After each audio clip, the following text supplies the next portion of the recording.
Time is not something that you use. Time is the basis of your life. Your life is time. We have a brief moment of life here, both wanting to prove some nonsense that nobody's convinced about anyway, and all these countless number of people who existed on this planet before you and me, all those idiots also were doing the same thing. But where are they now? They're all topsoil. You and me also will be topsoil after some time. So let's not think too much about ourselves. If we understand the context of our existence, we are just a small pop-up on this planet and will pop out.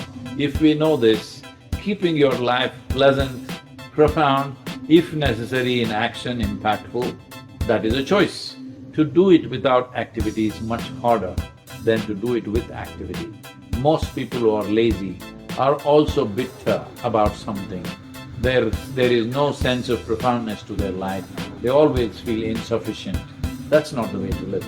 If you're very pleasant and you have a profound experience of life, you have a right to do nothing, absolutely nothing. Time is a very relative experience. On a given day, you're very joyful. Have you noticed on that day, 24 hours, poof, went off like a moment. Another day, you're miserable or depressed, 24 hours feels like 10,000 years. So only miserable people can have a long life. So those miserable people raise all these kind of questions and make it like it's some great philosophy. Life is not a philosophy.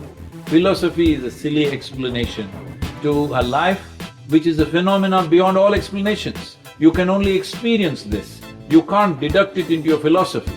The moment you deduct it into your philosophy, you become a constipated life. That means it happens little by little. It doesn't happen like an explosion. See, everybody knows what is needed in the world. The most important thing needed is right now, we need pleasant human beings. Where should it start? With yourself. At least you become peaceful, joyful, loving, at least this much you become. Rest we will see what to do.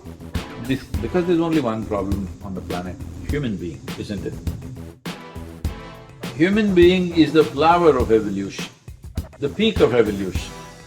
In terms of life, the heap of life that is there from microbial life to complex manifestation of life on this planet, you are on top of the world.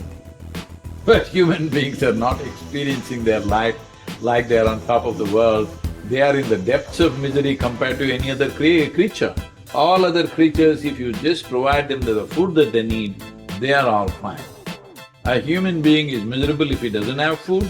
If you give him food, he will feed his misery further. Simply because for all other creatures, nature has fixed their way of being. Nature has fixed how they should be, how a grasshopper should be, how a tiger should be, how an elephant should be. Nature has fixed at least 90% of their life. Only 10% latitude may be there for individual animals to find some expression for themselves. But in the case of a human being comes largely unformed. Only 10% is fixed, 90% is left loose. This is what human beings are suffering.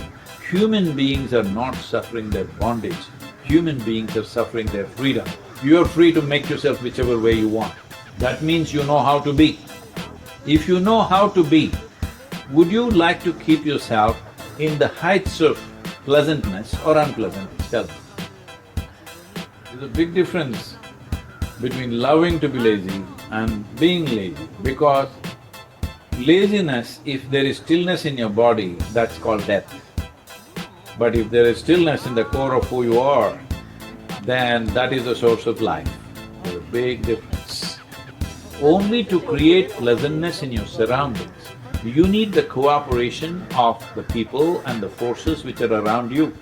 But to create pleasantness of body, mind, emotion and energy is 100% your business. If this much everybody takes care of, then what to do in the world we can see. If there's something to do, we will do, otherwise let's take a walk, let's climb a tree, or go swim, or just sit still, do whatever the hell you do.